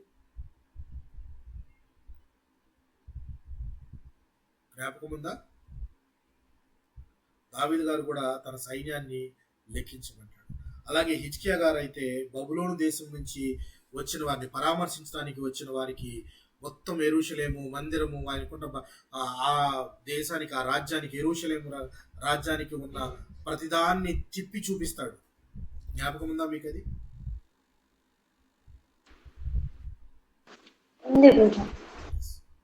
హిజ్కియా గారు ఒకసారి జబ్బును పడతాడు. జబ్బు నుంచి ఆయన మరణకరమైన రోగం నుంచి ఒక 15 years ఆయనకి లైఫ్ ఎక్స్టెండ్ అవుతుంది. దేవుడిని ప్రార్థించడం ద్వారా ఒక 15 సంవత్సరాల ఆయుష్ను పెంచుకుంటాడు. ఈ రోగం తగ్గిపోయింది కదా అని బబులోను రాజుకు తెలిసి సరే పరామర్శిద్దామని చెప్పేసి కొంతమందిని పంపిస్తాడు. వచ్చిన వారికి పరామర్శ కనుక్కొని వారిని తిరిగి పంపించకుండా హిజ్కియా గారు చేసింది ఏంటో తెలుసా? వారందరినీ ఊరంతా తిప్పి మొత్తం చూపిస్తాడు. మాకు ఇన్ని నగలున్నాయి, ఎంత సంపద ఉంది, దేవుని యొక్క మందిరం ఇది, దీని యొక్క పూర్వపరాలు మొత్తం ఆయన అన్ని తిప్పి చూపిస్తాడు. వెంటనే అది యెషయా గారి కాలం. యెషయా గారు పరిగెత్తుకుండా వచ్చి హిజ్కియాని అడుగుతాడు, ఏం చేస్తున్నావు నువ్వు? వాళ్ళు ఎవరు అసలు? ఏం చేస్తున్నావు నువ్వు అంటే, ఇలా బబులోను దేశం నుంచి వచ్చారు, వాళ్ళకి నేను అంతా తిప్పి చూపించేశాను అని అంటే, మొత్తం చూపించేసావా అంటే అడుగుతాడు. మొత్తం చూపిస్తాను, ఏది విడవకుండా చూపించేసావా? మొత్తం క్లియర్గా చూపించేశాను. ఇక యెషయా గారితో దేవుడు పలికించిన మాట, నువ్వు ఏదైతే గొప్పతనంగా అనుకొని చూపించావో ఇదంతా కూడా ఎవరికైతే చూపించావో వాళ్లే పట్టుకొని వెళ్ళిపోతారు. ఇవన్నీ వాళ్లే పట్టుకొని వెళ్ళిపోతారు. నీ సంతానమైన వాళ్ళని తీసుకుని వెళ్ళి వాళ్ళు నపుంసకులుగా మార్చేస్తారు. ఈ సంపద, ఈ యొక్క గొప్పతనము, ఈ శోభ ఇదంతా కూడా ఎవరికైతే నువ్వు తిప్పి చూపించావో వారే ఇవన్నీ పట్టుకుపోతారు అని చెప్పేసి చెప్పినట్టు మనకు కనబడుతుంది. జ్ఞాపకం ఉన్నాయా అవి మీకు? అవునండి. సో అతిశయించటము అని అంటే గొప్ప గొప్ప రాజ్యాలు కూడా మనసునందు గర్వపడి అతిశయించి నాశనమైపోయినట్టు మనము చూస్తాం. ఈ అతిశయించడము అనే దాని గురించి అపోస్తలుడైన పౌలు గారు ఫిలిప్పీలకు రాస్తూ ఎంత గొప్ప మాటలు ఆయన రాస్తున్నాడో ఒకసారి జ్ఞాపకం చేసుకున్నాం. పౌలు గారి గురించి కనుక మనం ఆలోచిస్తే, బెన్యామీను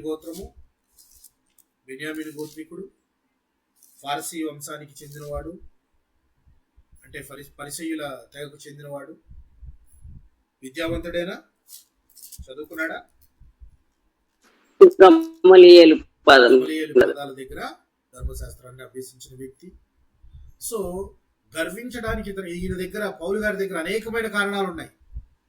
నేను విద్యావంతుణ్ణి, బెన్యామీను గోత్రికుణ్ణి, యూదుడను, పరిసయ్యుల తెగకు చెందినవాడిని, ధర్మశాస్త్రం అంతా తెలుసు నాకు, గొప్ప సంఘములో గొప్ప స్టేటస్ ఉంది నాకు. అయినా కానీ ఆయన అతిశయం పడలేదు. కారణాలు ఉన్నప్పటికీ, అతిశయపడడానికి లేక గర్వించదగ్గ కారణాలు ఉన్నప్పటికీ కూడా ఆయన దాన్ని గర్వించలేదు. ఆయన ఫిలిప్పీలకు రాస్తూ పత్రికలో 3వ అధ్యాయము 2వ వచనం నుంచి కనుక మనం గమనించినట్లయితే 11 వచనాల దాకా మీరు తర్వాత చదవండి ప్రియులారా.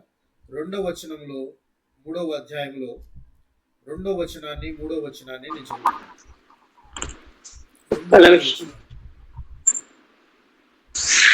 కుల విషయమే జాగ్రత్తగా ఉండుడి, దుష్టులైన పనివారి విషయమై జాగ్రత్తగా ఉండుడి, ఈ ఛేదనను ఆచరించు వారి విషయమై జాగ్రత్తగా ఉండుడి. ఎందుకనగా శరీరమును ఆస్పదం చేసుకొనక దేవుని యొక్క ఆత్మ వలన ఆరాధించుచు క్రీస్తు యేసునందు అతిశయపడుచున్న మనమే సున్నతి ఆచరించువారం కావాలి అంటే నేను శరీరమును ఆస్పదం చేసుకొనవచ్చును. మరి ఎవడైనాను శరీరమును ఆస్పదం చేసుకున్న దలిచిన ఎడ్ల నేను మరి ఎక్కువగా చేసుకునవచ్చు. చెప్తున్నాడు, ఈ సున్నతి పొందే వారి గురించి చూసి మీరు జాగ్రత్తగా ఉండండి అంటూ, ఈ ఛేదననాచరించు వారి విషయమై జాగ్రత్తగా ఉండండి. ఎందుకనగా శరీరము ఆస్పదము చేసుకొనక దేవుని యొక్క ఆత్మ వలన ఆరాధించుచు క్రీస్తు యేసునందు అతిశయపడుచున్న మనమే సున్నతి ఆచరించువారు.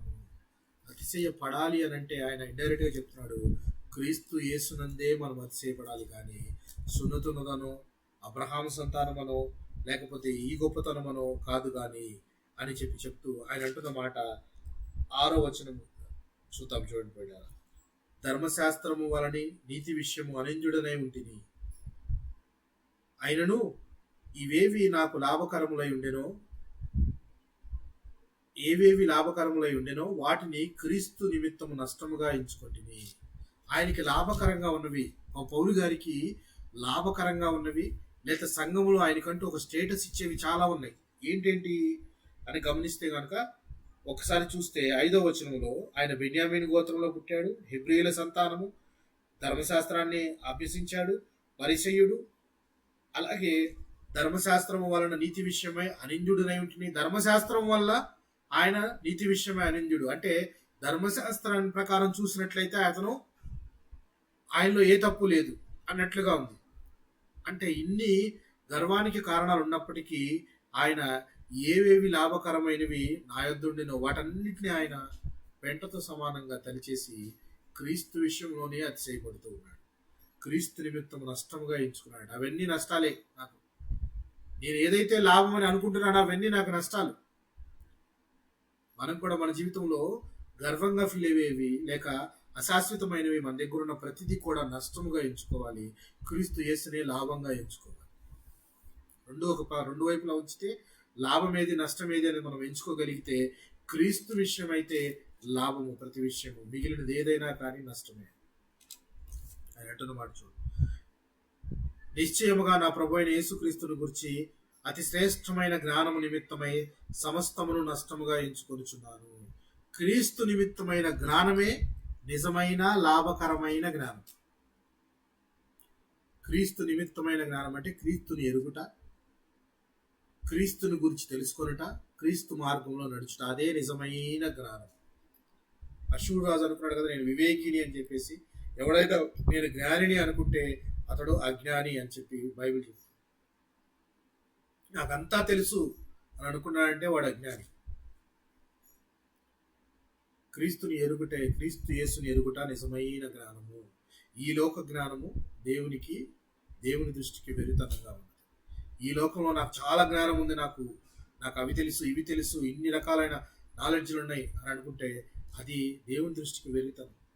క్రీస్తు యేసుని గురించిన జ్ఞానం ఉందా, అది నిజమైన లాభకరమైన జ్ఞానం.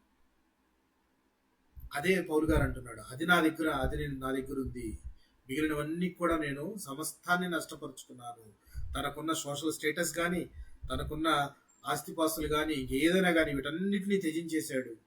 డేరాలు కుట్టుకుంటూ అనేక ప్రాంతాలు తిరుగుతూ క్రీస్తు యేసుని ప్రకటిస్తూ క్రీస్తు యేసే నా జీవనాధారము, ఆయనే నా శృంగము, ఆయనే నా ఆధారము, ఆయనే నా జ్ఞానం అని ఆయన ప్రకటిస్తూ ఉన్నాడు. ఎంత గొప్ప విషయం ప్రియులారా. చూడండి, క్రీస్తును సంపాదించుకొని ధర్మశాస్త్ర మూలమైన నా నీతిని గాక క్రీస్తునందుని విశ్వాసము వలనైన నీతి అనగా విశ్వాసమును బట్టి దేవుడు అనుగ్రహించు నీతి గలవాడనై ఆయన యందు అగపడు నిమిత్తమును మిగిలినవన్నీ కూడా మనం ఆయన మరణ పునరుత్థానంలో పాలు పంపులు పొందేవాడుగా ఉండేటట్లుగా ఆయన ఎట్టిదో ఉండును మొత్తము సమస్తాన్ని నష్టపరుచుకున్నాడు. అంటే దేవునిని ఎరగాలి అని అంటే క్రీస్తుని ఎరగాలి, క్రీస్తు యొక్క మరణ పునరుత్థానాల్లో మనము పాలిపంపులు పొందాలి అని అంటే సమస్తాన్ని మనము విడిచిపెట్టే వారంగా ఉండాలి. అన్నిటినీ విడిచిపెట్టి ఆయన సిలువను మోసుకొని ఆయన మార్గాన్ని వెంబడించే వారంగా ఉండాలి. అది నిజమైన జ్ఞానము. అది అతిశయపడటానికి ఒక కారణమై ఉండాలి. అతిశయపడితే మనము ప్రభు అయిన క్రీస్తునందే అతిశయపడాలి.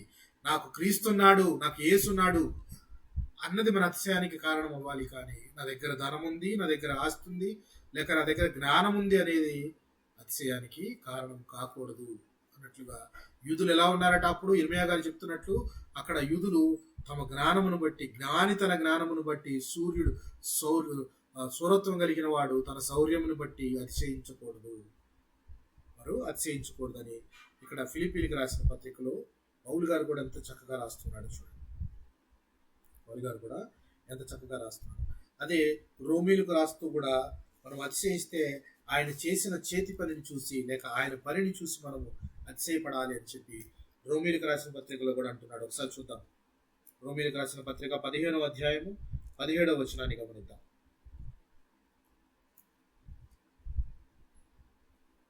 15వ అధ్యాయము 17వ వచనాన్ని గమనిద్దాం. కాగా క్రీస్తు యేసును బట్టి దేవుని విషయమైన సంగతులలో నాకు అతిశయ కారణము కలదు.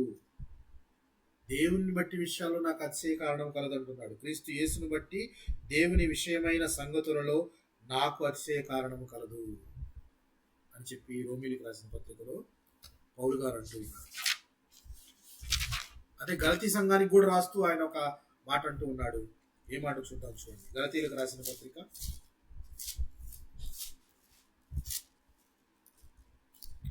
6వ అధ్యాయము 14వ వచనాన్ని గమనిద్దాం. 6వ అధ్యాయము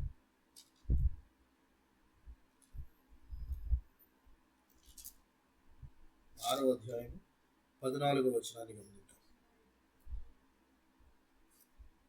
అయితే మన ప్రభు అయిన యేసుక్రీస్తు శిలువ యందు తప్ప మరి దేని యందును అతిశయించుట నాకు దూరమగును గాక.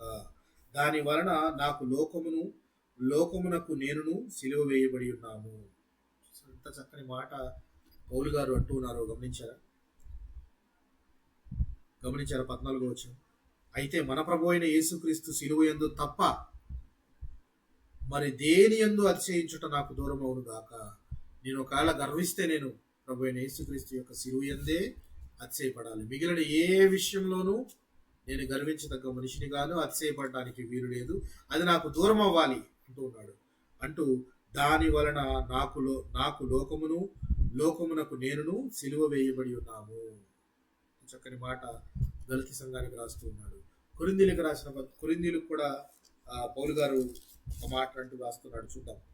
కొరింథీలకు రాసిన మొదటి పత్రిక 1వ అధ్యాయము 31వ వచనాన్ని గమనిద్దాం.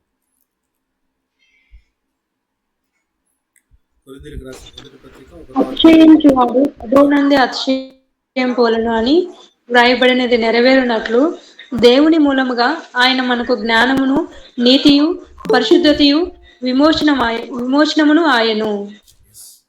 చూడండి, పౌలు గారు కొరింథీలకు రాస్తూ ఎంత చక్కని మాట అంటూ ఉన్నాడు. 31వ వచనంలో అతిశయించువాడు ప్రభువునందే అతిశయించవలెనని రాయబడినది నెరవేరునట్లు దేవుని మూలముగా ఆయన మనకు జ్ఞానమును, నీతియు, పరిశుద్ధతయు, విమోచనము ఆయను. కావలసిన జ్ఞానము దేవుడే ఇస్తున్నాడు.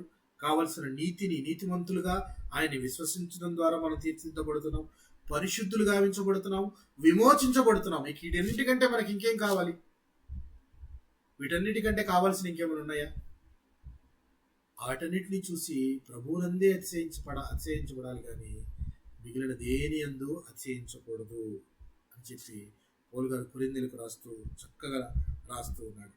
జ్ఞానమును, నీతియు, పరిశుద్ధతయు, విమోచనయు అన్నీ ఆయనే అయ్యాడు.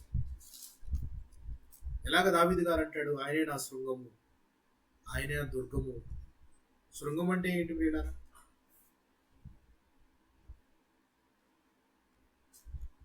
దుర్గము అంటే ఏంటి?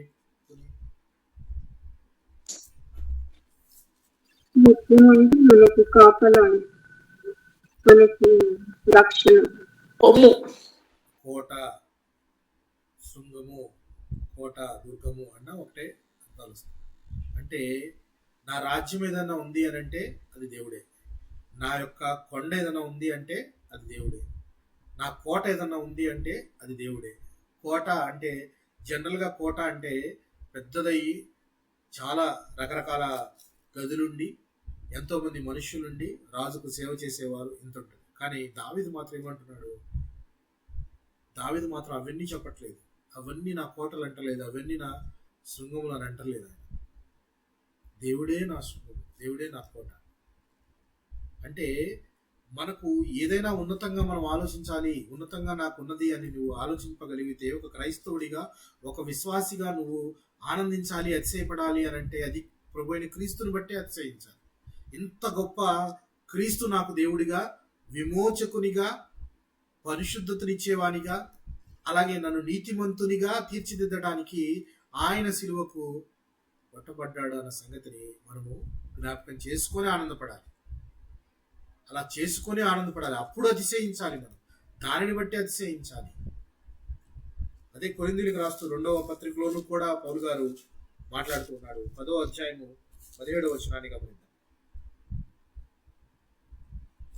కొరింథీయులకు రాసిన 2వ పత్రిక 10వ అధ్యాయము 17వ వచనాన్ని గమనిద్దాం.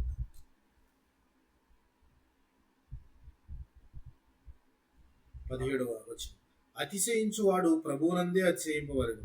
ప్రభువు మెచ్చుకునివాడే యోగ్యుడు, కానీ తన్ను తానే మెచ్చుకునివాడు యోగ్యుడు కాడు. ఇంత మాట, చక్కని మాట రాస్తున్నాడు చూడండి. అతిశయించువాడు ప్రభువునందే అతిశయించాలి. ప్రభువు మెచ్చుకునివాడే యోగ్యుడు.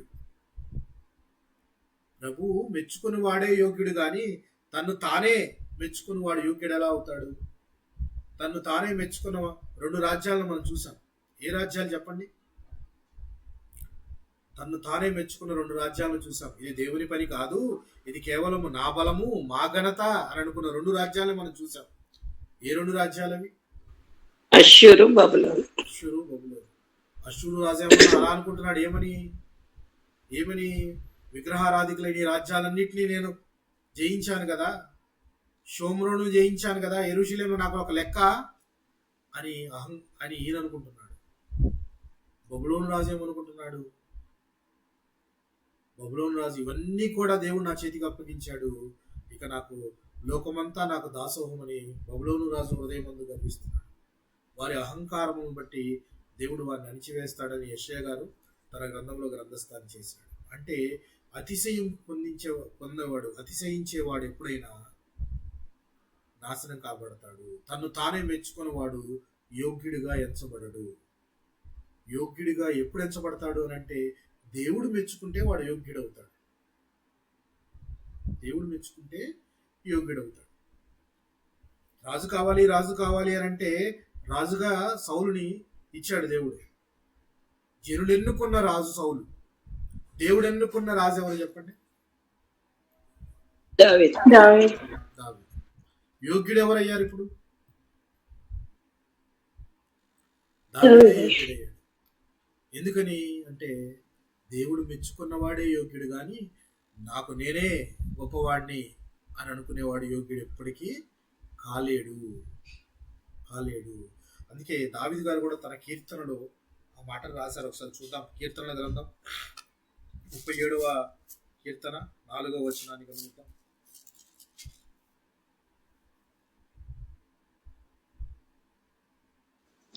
యెహోవాను బట్టి సంతోషించుము, ఆయన నీ హృదయ వాంఛలను తీర్చును. 5వ వచనం కూడా చదవచ్చు. నీ మార్గమును యెహోవాకు అప్పగింపుము, నీవు ఆయనను నమ్ముకొనుము, ఆయన నీ కార్యము నెరవేర్చును. ఆయన వెలుగును వలె నీ నీతిని, మధ్యాహ్నము వలె నీ నిర్దోషత్వమును వెల్లడిపరచును. యెహోవా ఎదుట మౌనముగా నుండి ఆయన కొరకు కనిపెట్టుకొనుము. తన మార్గమున వర్ధిల్లు వాని చూచి వ్యసనపడకము, దురాలోచన నెరవేర్చుకున్న వాడిని చూచి వ్యసనపడకము, చాలు కోపము మానం. చాలు సిస్టర్. నీ మార్గమును యెహోవాకు అప్పగింపుము. యెహోవాకు అప్పగింపుము. ఇక్కడ యెహోవాను బట్టి సంతోషించుము. ఎవరిని బట్టి సంతోషించాలి? ఇక్కడ దేవుణ్ణి బట్టి సంతోషించాలి. యెహోవాని బట్టి సంతోషించుము. ఆయన నీ హృదయవాంఛలను తీర్చుము. హృదయవాంఛలను తీర్చే వారిని బట్టి మనం సంతోషించాలి. అంతేకాని ఇక్కడ యూదా జనాంగము ఇర్మియా గారు చెప్పినట్టు వారు ఎలా అతిశయపడుతూ ఉన్నారు? దేవుని బట్టి అతిశయించట్లేదు. వారికి ఉన్న జ్ఞానాన్ని బట్టి అతిశయిస్తూ ఉన్నారు. వారికి ఉన్న సూరత్వాన్ని బట్టి అతిశయిస్తూ ఉన్నారు. కానీ దేవుడు అంటున్న మాట, దావీదు గారు చక్కగా రాస్తున్న మాట, నీ మార్గాన్ని యెహోవాకు అప్పగించుము. నువ్వు వెళ్ళాల్సిన మార్గాన్ని, నీ మార్గము దేవుడే, నీ మార్గము క్రీస్తే. ఆయన నేనే మార్గం అన్నాడు కదా, అందుకే నీ మార్గాన్ని ఆయనకు అప్పగిస్తే క్లియర్గా ఆయనే మార్గం చూపిస్తాడు. నీవు ఆయనను నమ్ముకొనుము, ఆయన నీ కార్యములను నెరవేర్చును. ఆయన వెలుగును వలె నీ నీతిని, మధ్యాహ్నం వలె నీ నిర్దోషత్వమును వెల్లడిపరచును. యెహోవా ఎదుట మౌనముగా నుండి ఆయన కొరకు కనిపెట్టుకొనుము. ఆయన కొరకు కనిపెట్టుకొను అంటే క్రీస్తు యేసు కొరకు మనమంతా కనిపెట్టుకునే వారంగా ఉండాలి. ఆయనను గూర్చి ఎతికే వారంగా ఉండాలి. అందులో అతిశయం ఉండాలి. అందులో అతిశయపడాలి. అందులో ఆనందపడాలి. దేవుని యందు నమ్మిక ఉంచాలి. సామెతల గ్రంథము 3వ అధ్యాయం 5వ వచనాన్ని గమనిద్దాం.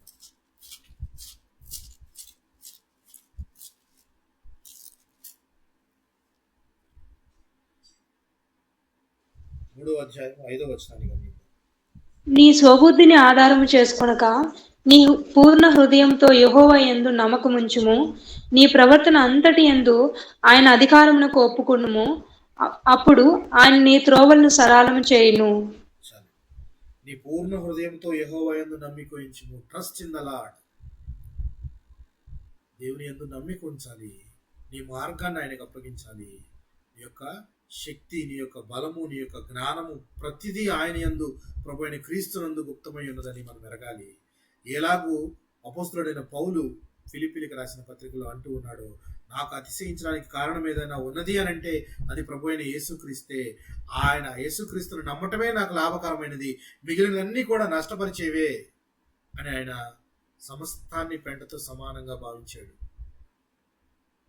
అతిశయ కారణాలు ఉన్నప్పటికీ ఆయనకి వాటన్నిటినీ నష్టంగా చూశాడు. ఆయన ఏది లాభకరమైనది అని అనుకున్నాడు? ప్రభు అయిన క్రీస్తునందు నమ్మిక, ప్రభు అయిన క్రీస్తు యేసు యొక్క సిలువ యందే నమ్మిక ఉంచుట అనేది ఆయన లాభకరమైందని ఎంచుకున్నాడు. అయితే ఇక్కడ సామెతల గ్రంథంలో చూడండి, నీ పూర్ణ హృదయంతో యెహోవా యందు నమ్మిక ఉంచుము. నీ ప్రవర్తన అంతటి యందు ఆయనకు అధికారం నాకు ఒప్పుకొనుము. అప్పుడు ఆయన నీ త్రోవలను సరళం చేయును. నేను జ్ఞానిని కదా అని నీవు అనుకొనవద్దు. This is very very important to all the people. అప్పట్లో యూదులకు చెప్పిన దేవుడు ఇదే మాట మనతో కూడా చెప్తున్నాడు. నీవు జ్ఞానివని అనుకొనవద్దు. నీవు జ్ఞానివని అనుకొనవద్దు. యెహోవా యందు భయభక్తులు కలిగి చెడుతనమును విడిచిపెట్టుము. అప్పుడు నీ దేహమునకు ఆరోగ్యమును, నీ ఎముకలకు సత్తువయను కలుగును. నీ ఎముకలకు సత్తువయను కలుగును. కావలసిన నీ శక్తి గాని, బలము గాని, జ్ఞానము గాని దేవుడిచ్చేది.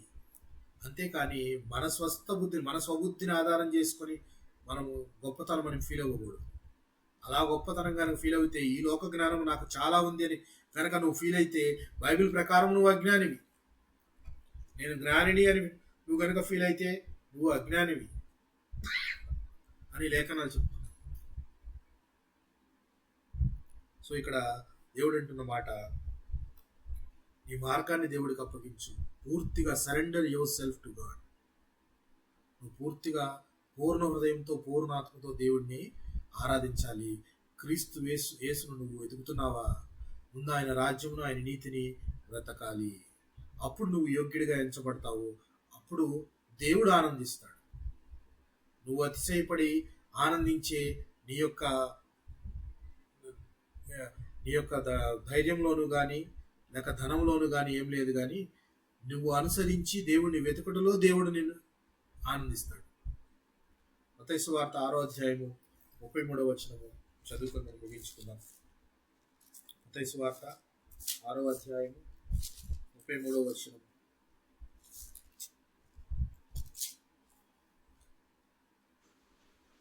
ఇవన్నీ మీకు కాబట్టి మీరు ఆయన రాజ్యమును నీతిని మొదట వెతుకుడి, అప్పుడు అవన్నీ మీకు అనుగ్రహింపబడును. రేపటిని గూర్చి చింతింపకుడి, రేపటి దినము దాని సంగతులను గూర్చి చింతించును. ఏనాటి కీడు ఆనాటికి చాలును. కాబట్టి మీరు ఆయన రాజ్యమును నీతిని మొదట వెతుకుడి, అప్పుడు అన్నీ మీకు అనుగ్రహింపబడును. మీకు అనుగ్రహింపబడాలి అని అంటే ముందు ఆయన రాజ్యాన్ని, ఆయన నీతిని వెతకాలి. ముందు క్రీస్తు యేసుని ముందు వెతకాలి. క్రీస్తు యేసు పొందును, యేసునందు నువ్వు ఆసక్తి కలిగి ఉండాలి. ఆయన యందు నువ్వు సంతోషించాలి. ఆయనతో నువ్వు పోల్చుకున్నప్పుడు మిగిలిన ప్రతిదీ నీకు నష్టపరిచేది అనుకోవాలి. ఆయన విషయంలో నువ్వు ప్రతిదాన్ని ఎలా చూడాలి? ఆయన యందే నీ ఆనందము, ఆయన యందే నీ యొక్క మార్గము, ఆయనే సత్యము, ప్రతిదీ నీ జీవితంలో కర్త కర్మ అన్ని ఆయనే అయి ఉండాలి అని చెప్పి నీకు క్లియర్గా రాయబడింది. అప్పుడు నీకు కావలసినవన్నీ దేవుడే అనుగ్రహిస్తాడు, నిన్ను యోగ్యునిగా ఎంచుతాడు, నీ యందు ఆనందిస్తాడు ఆయన అని చెప్పి లేఖనాలు చెప్తూ ఉన్నాయి. అయితే ఇర్మియా గారు తన గ్రంథంలో ఏ మాటలు రాస్తూ ఏమని ఎందుకు రాస్తూ ఉన్నాడు అంటే, జ్ఞాని తన జ్ఞానమును బట్టి, సూర్యుడు తన శౌర్యమును బట్టి అతిశయింపకూడదు, ఐశ్వర్యవంతుడు తన ఐశ్వర్యమును బట్టి అతిశయించకూడదు, బాగా డబ్బుంది నా దగ్గర అని నువ్వు అతిశయింపకూడదు. అతిశయింపవాడు దేనిని బట్టి అతిశయింపవలన అనగా, భూమి మీద కృప చూపుచు నీతి న్యాయములు జరిగించుచున్న యెహోవాను నేనే అని గ్రహించి నన్ను పరిశీలనగా తెలుసుకొనట బట్టియే అతిశయించవాలి. ఆయన పరిశీలనగా తెలుసుకోవడానికి నీ సమయాన్ని వెచ్చిస్తున్నావా? అప్పుడు నువ్వు గర్వంగా చెప్పచ్చు, ఎస్ నేను రోజుకి 10 గంటలు దేవుని వాక్యాన్ని చదవడానికి స్పెండ్ చేస్తున్నాను, గర్వించు. అది గర్వానికి కారణం. దేవుని వెతుకులాడుతున్నాను, ఆయన ఉద్దేశాలను సఫలపరచడానికి ఆయన మార్గాలను నేను గైకొంటున్నాను, ఆయన ఆజ్ఞలను నేను అనుసరిస్తున్నాను. అది నీ అతిశయానికి కారణం అవ్వాలి. ఆయన్ని వెతకటంలోను, ఆయన పరిశీలనగా తెలుసుకోవడంలోను, చాలా కీన్గా లేఖనాలను అబ్జర్వ్ చేసి వాటి నాలెడ్జ్ తెలుసుకోవడంలో నువ్వు అతిశయపడాలి. తెలుసుకొనట బట్టి అతిశయించవాలి. అట్టి వాటిలో నేను ఆనందించువాడనని యెహోవా సెలవిచ్చుచున్నాడు. అలాంటి వారిని చూచి యెహోవా ఆనందిస్తాడు. అలాంటి వారిని చూచి దేవుడు ప్రభువైన క్రీస్తు ఈ రోజున మనల్ని బట్టి ఆనందించాలి అని అంటే, మనం ఆయనను గురించి, ఆయన నీతిని గురించి, అలాగే మనకి ఇవ్వబడిన లేఖనాలను గురించి పరిశోధనగా తెలుసుకోవాలి, పరిశీలించి తెలుసుకోవాలి. ఎక్కువ సమయాన్ని వెచ్చించి ఆయన కొరకు మనం సమయాన్ని వెచ్చించాలి. తద్వారా ఆయన ఆనందిస్తాడు అని చెప్పి రాయబడింది. ఆనందిస్తాడు రాయబడింది. అయితే చివరి వచనం చదువుకొని మనం ముగించుకుందాం. 25-26 వచనాలు. అన్యజనులందరూ సున్నతి పొందని వారు గనుక ఇశ్రాయేలీలందరూ హృదయ సంబంధమైన సున్నతి నొందిన వారు కారు గనుక రాబోవు దినములలో సున్నతి పొందియు సున్నతి లేని వారు వలె నుండు ఐగుప్తీయులను, యూదావారిని, ఎదోమీయులను, అమోనీయులను, మోయాబీయులను, గడ్డపు ప్రక్కలను కత్తిరించుకుని అరణ్య నివాసులైన వారి అందరినీ నేను శిక్షించదను. ఇదే యెహోవా వాక్కు. దేవుడు అంటున్న మాట చూసారా? ఇశ్రాయేలీలందరూ హృదయ సంబంధమైన సున్నతి నొందిన వారు కారు గనుక. హృదయ సంబంధమైన సున్నతి ఏంటో మీకు తెలుసా? శరీర సంబంధమైన సున్నతిని వారంతా పొందారు, కానీ హృదయ సంబంధమైన సున్నతి వారు పొందిన వారు కారు అని దేవుడే స్టేట్మెంట్ ఇస్తున్నాడు. నిజమా? ఇది నిజమేనా?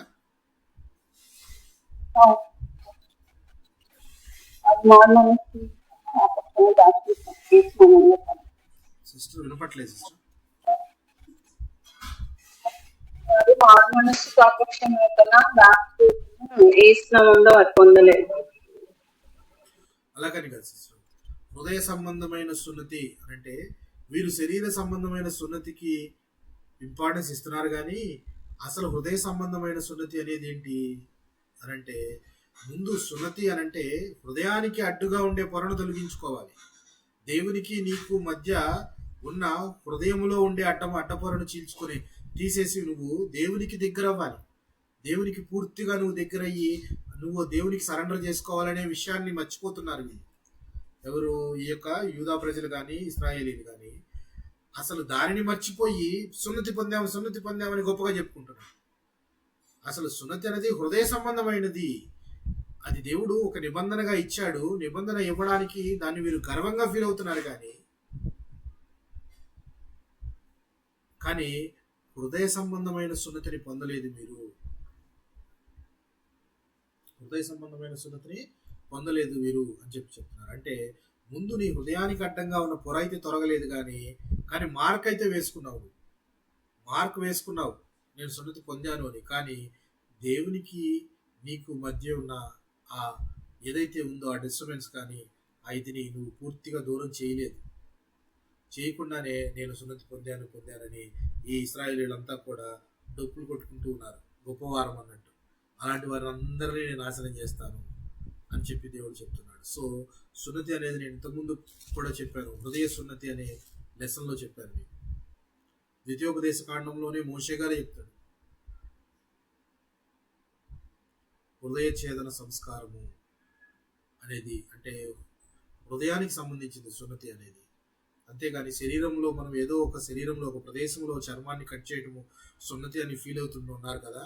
కానీ అది చేయుట ద్వారా చేయించుకొనుట ద్వారా నువ్వు ఎంత దేవునికి దగ్గర అవుతావు అనేది ఇంపార్టెంట్. కానీ నువ్వు అది చేయించుకొని నీ ఇష్టం వచ్చినట్టు బిహేవ్ చేస్తే ఉపయోగం ఏముంది? బాప్తిజం తీసుకున్నావు, రక్షణ పొందావు, రక్షణ పొందిన తర్వాత దేవుడి ఆజ్ఞలను నువ్వు గైకొనాలి. దేవుడు సర్వ సృష్టికి వెళ్ళి సువార్తను చెప్పమన్నాడు. సువార్తను పంచుకునే పనిలో నువ్వు ఒక సమితగా లేక ఒక సైనికునిగా నువ్వు ముందుకెళ్ళాలి. దేవుని యొక్క సాన్నిహిత్యంలో సహవాసంలో ఎక్కువ కాలం గడిపేవాడిగా ఉండాలి. కానీ బాప్తిజం తీసుకున్నావు, నువ్వు తీసుకుని ఎప్పుడో మరలా సంవత్సరం తర్వాత మందిరంలో కనపడితే ఉపయోగం ఏముంది? అయితే ఎప్పుడో సంవత్సరం తర్వాత మరలా బైబిల్ తీసి అప్పుడే దుమ్ము దులిపేసి చదువుకోవడం వల్ల ఉపయోగం ఏముంది? నిజమైన సున్నతి కాదు అది. సో నిజమైన బాప్తిస్మం అంటే దేవుణ్ణి ఎరిగావు, ఆయన నీ కొరకు ప్రాణం పెట్టాడని తెలుసుకున్నావు. కమ్యూనియన్ ఆరాధన చేస్తూ ఉన్నావు. ఆరాధించేటప్పుడు ప్రభువైన క్రీస్తు చెప్పిన మాట ఏంటి చెప్పండి? దేనికి జ్ఞాపకంగా ఆయన తీసుకోమన్నాడు? నన్ను జ్ఞాపకం చేసుకుంటకు నన్ను జ్ఞాపకం చేసుకోవడానికి దీన్ని తీసుకోమని చెప్పాడా క్రీస్తు? మీ కష్టాలను, మీ నష్టాలను, మీ యొక్క ఆస్తిని, మీ సంపదలను, మీ ఆనందాలను, వీటన్నిటిని బట్టి లేక మీ రోగాలను, మీ రుగ్మతలను బట్టి వాటిని జ్ఞాపకం చేసుకుని ఇది తీసుకుంటే అవన్నీ తగ్గిపోతాయని చెప్పాడు దేవుడు. క్రీస్తు చెప్పిన మాట క్లియర్గా చెప్పిన మాట ఆయన, నన్ను జ్ఞాపకం చేసుకోండి. In the remembrance of Jesus Christ, ఆయనని జ్ఞాపకం చేసుకుంటూ మనము తీసుకునే వారంగా ఉండాలి. ఎందుకని ఈ మాట చెప్తున్నానంటే చాలామంది ఈ కమ్యూనిటీ తీసుకునే దానిలోనూ కూడా ఈ కరోనా వచ్చిన టైంలో రోజుకు 3 సార్లు ఆరాధన చేయండి, 3 సార్లు దేవుని రొట్టె తీసుకోండి, కరోనా రాదు మీకని ఈ యొక్క రాంగ్ వీటిని బోధిస్తూ ఉన్నారు. తీసుకోండి, 4-5 సార్లు తీసుకుని తప్పేం లేదు. బట్ కానీ in what purpose we are doing this? ఎందు నిమిత్తం మనం ఇది చేస్తున్నాం? రోగం తగ్గడానికా? పరలోక రాజ్యం వెళ్ళడానికా? కమ్యూనిటీ ఎందుకు తీసుకుంటున్నాం అనేది మనం క్లియర్గా మనం తెలుసుకొని తీసుకోవాలంటారా, తెలుసుకోకుండా తీసుకోవాలంటారా?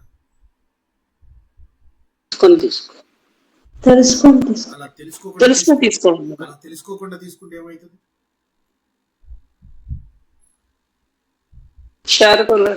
ఇది నా శరీరము రక్తము అని వివేచింపక తిని తాగువాడు తనకు శిక్షావిధి కలుగుటకే ఇది చేయును అని చెప్పి దేవుడు క్లియర్గా చెప్పాడు. ఇది క్లియర్గా తీసుకునేటప్పుడు రొట్టె ద్రాక్షరసం అని కాదు మనం తీసుకోవాల్సింది. దేవుని శరీరము ఆయన రక్తము అని వివేచన కలిగి తీసుకోవాలి. అలా కనుక తీసుకొని పోతే అది అపరాధులు అవుతారు అని చెప్పి దేవుడు క్లియర్గా చెప్తూ ఉన్నాడు. సో సున్నతి సంబంధం కానీ, బాప్తిజం కానీ, ఆరాధన కానీ ఏదైనా దేవునిని నిన్ను దగ్గర చేసేవి, దేవునికి నేను ఎంత దగ్గర చేసే విషయాలు అని అంటే, నువ్వు దగ్గర అవ్వకపోగా దూరం అవుతూ నువ్వు ఈ మాటలు చెప్తూ ఉంటే దానికి అర్థమే లేదు. దేవుడు అంటున్న మాట, యోగ్యునిగా ఎంచుతాను, వాడి యందు నేను ఆనందిస్తానని ఎలా చెప్తున్నాడు? ఎవరి యందు ఆనందిస్తానని చెప్తున్నాడు? ఎవరైతే నా నీతిని వెతుకుతారో, నా నీతిని బట్టి అతిశయపడతారో వారి యందు నేను ఆనందిస్తానంటున్నాడు. సో దేవుడు మనను చూసి ఆనందించాలి అనంటే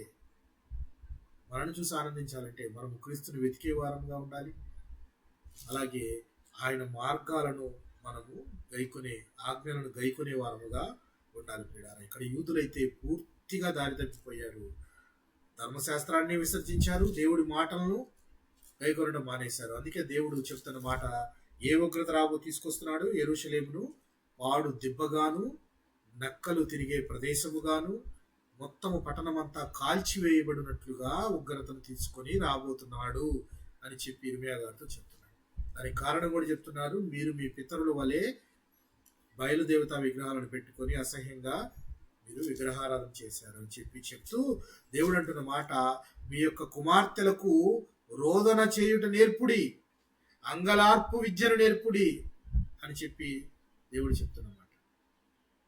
చెప్తూ అతిశయపడుతున్నారేమో మీరు, అబ్రహాము సంతానము మేము అని. జ్ఞానం ఉందని అతిశయపడుతున్నారేమో, బలం ఉందని అతిశయపడుతున్నారేమో, లేక శౌర్యం ఉందని అతిశయపడుతున్నారేమో. అలాగా అతిశయపడిన రాజ్యాలన్నీ కూడా నాశనం అయిపోయినాయి అని చెప్పి మనం జ్ఞాపకం చేసుకున్నాం. అష్షూరు రాజుని నాశనం చేశాడు దేవుడు, బబులోను రాజుని నాశనం చేశాడు. బబులోను రాజుని నాశనం చేయడానికి మాదీయులను వారి మీదకి ఉసుగొల్పాడు. అలాగా దేవుడు ఒక కర్రను వాడుకుంటే ఆ కర్ర అతిశయపడకూడదు. దేవుని చేతిలో ఒక దండము, అంతే, ఒక సాధనమైన దండము. అష్షూరీయులు నా ఉగ్రతకు సాధనమైన దండము అని చెప్పి దేవుడు చెప్పాడు. సో ఇందాక మనం యెషయా గ్రంథంలో చదువుకున్నాం, రంపం కోస్తే చెట్టుని కట్ చేస్తే రంపం అతిశయపడచ్చా?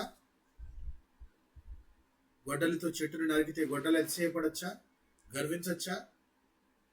సో మనకు కలిగినది ఏది కూడా గుర్తుపెట్టుకోండి, మనకు కలిగిన ప్రతిదీ ఆయన వలనే కలిగినది, ప్రతిదీ ప్రభు అయిన క్రీస్తు వలనే మనకు కలిగినది అని మనము మనము ఫీల్ అయినప్పుడు మనం ఆయన యందు సంతోషించాలి, ఆయన యందు అతిశయపడాలి. So everything has been given by the God. So we live for Jesus Christ, we die for Jesus Christ అనేది మన జీవితాల్లో ఒక ట్యాగ్ లైన్గా ఉండాలి. మన బ్రతుకుట క్రీస్తు కొరకే, మిగిలినవన్నీ సమస్తము నష్టపరుచుకునే వారిలో పౌలు గారు ఎంతో ముందున్నారు.